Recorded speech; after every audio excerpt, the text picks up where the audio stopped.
En SIA, l'attribution a toujours été une question centrale pour mesurer mais aussi améliorer les performances des campagnes. Sur les plateformes, c'est le modèle Last Click qui est proposé par défaut. Dans mon agence, près de la moitié de nos clients utilisent le modèle Last Click. C'est un modèle qui présente bien sûr ses limites, mais il n'y a pas de bon ou mauvais modèle d'attribution, il y a seulement des approches différentes. Voici 2 questions que je trouve essentielles pour essayer d'y voir plus clair.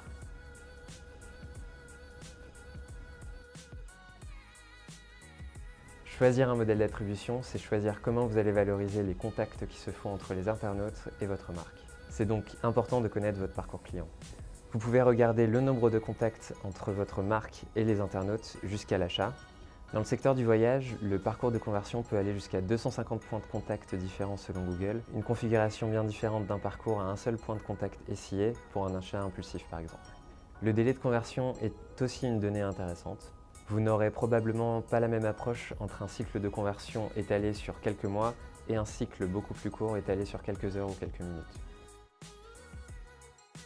Pour choisir un modèle adapté à votre activité, il faut bien sûr considérer vos objectifs SIA, mais vous pouvez aussi prendre compte de vos objectifs marketing plus globaux. Par exemple, si vous souhaitez travailler vos mots-clés génériques, un modèle linéaire ou data-driven permettrait de valoriser ces contacts.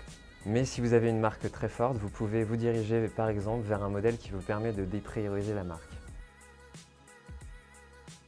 Entre la suite Google et les technologies tierces, un annonceur a le choix entre plusieurs modèles d'attribution qui sont le reflet d'approches médias bien différentes. La suite Google propose différents modèles d'attribution, Last Click, First Click, modèle continu, dépréciation linéaire, Custom Model. Et depuis 2017, le modèle Data Driven qui laisse au machine learning le soin de valoriser chaque contact du parcours d'achat en fonction de sa contribution à la conversion finale. Vous pouvez également utiliser des technologies tierces ou des modèles custom qui proposent souvent une meilleure granularité de la mesure et plus d'amplitude dans la personnalisation de votre attribution. Encore une fois, il n'y a pas de modèle d'attribution parfait, juste une cohérence à trouver avec votre activité. La plupart des outils vous laissent la possibilité de tester vos modèles d'attribution avant de le mettre définitivement en place. Je vous conseille d'utiliser ces options pour observer, analyser et in fine, trouver le modèle d'attribution qui permettra de faire progresser vos performances.